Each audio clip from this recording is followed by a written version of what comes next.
Start. Okay, now see, for last two practicals we have discussed regarding the load test and VCR test, and for that purpose we have seen the single cylinder diesel engine. But now the third practical is there, that is a Morse test. So all of you are knowing that Morse test is performed to measure the friction power of the engine. Morse test is performed for measurement of the friction power of the engine, and Morse test is performed only on the multi-cylinder engines. It can be performed only on multi-cylinder engines. So now we are having in our laboratory, we are having the SI engine. Okay, so that is a petrol engine of we can say that the Tata manufacture. It is of Indica vehicle, and that multi-cylinder petrol engine we are having, which is of MPFI injection system. Multi-point fuel injection system is there for this type of the engine. So there are 4 cylinders. We are having the 4 cylinders in this engine, and we will measure the friction power for 4 cylinder engines. Now how to measure it? Now for that purpose you have to measure the load. Okay, so that is load or brake power you have to measure for different conditions. So for that can be measured with the dynamometer, that is eddy current type dynamometer is there, which will measure the brake power of this engine. So what I will do for that, see, I will adjust the fuel supply with this knob for certain RPM. See, this test is conducted for constant speed. That is one of the important point that you should remember. We have to maintain the speed constant during a test, or you can say that during a reading, you have to maintain the speed constant.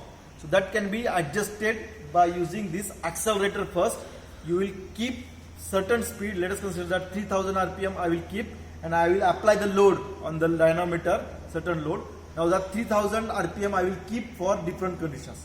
So the first step is there, that I will apply certain load and certain speed. So let us consider that the 10 kg load I will apply and 3000 RPM is there. And during that conditions, I will have the all cylinders are working conditions. Okay. Now next step is there. That is first step. The next step, what will be there? I will cut the one cylinder. Now how to cut the cylinders? All of you are knowing that there are 2 ways to cut the cylinder for the SI engine or petrol engine. One is stop the spark plug or ignition of the spark, or second is there stop the fuel supply. Now cutting the spark is somewhat, we can say that, the risky task, because the high voltage is there, and if you are cutting it, then sparking will be occur. Okay, but now we are having the MPFI system, that is multi-point fuel injection system. So we can stop the fuel injection easily, because the micro volt or micro current is passing through that electronic circuits, and we can cut it easily.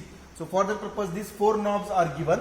Now these 4 knobs, you can see that the one knob is for 1 cylinder and 4 knobs are there for 4 cylinders.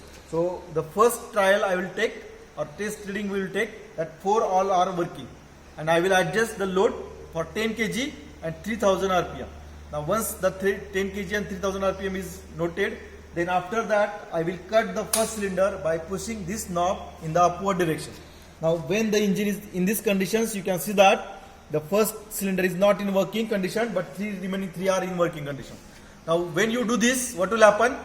The power generated will drop, and due to that the RPM is going to reduce. So if RPM is reducing, what we have to do? We have to maintain the same RPM. What we can do? We can decrease the load. So we will reduce the load so that the RPM will be maintained at 3000 RPM as that of the taken in the reading 1. So we will reduce the load and we will maintain the same RPM, that is 3000 RPM in this condition.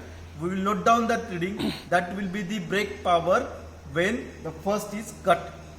Okay, so that is the second stage we are done. Now the third stage. For third stage, you have to switch on this first one, and then you have to cut the second one. First switch on the first, cut the second. Now in this case again, there will be change in the speed. Speed may increase or decrease. Now you have to maintain the same speed for 3000 RPM. Now how to maintain it? Again you have to go for changing the load. Okay, so see, you will change the load, you will maintain the 3000 RPM. Now see, don't disturb the throttle condition or accelerator or fuel supply to the engine. We will not disturb it, we will keep as it is. So that's why this test can be considered as a constant throttle test also. You will change the load, you will measure the load for 3000 rpm. That is the third stage we have completed. Then again we will switch on this, switch off this, adjust the speed, then adjust the speed with the load. Note down that load. That is the fourth stage. Then switch on this one, switch off the fourth one. That will be the fifth stage. So likewise, 5 stages you have to complete for measurement of friction power. Now with this, you will get the indicated power of the first one, indicated power of the second one, indicated power of the third, and indicated power of the fourth. That is total indicated power you can get for particular RPM. Brake power we are knowing for particular RPM. You can find out the friction power for that particular RPM. Likewise, you can conduct the Moore's test on the engine. That is the Moore's test. Thank you.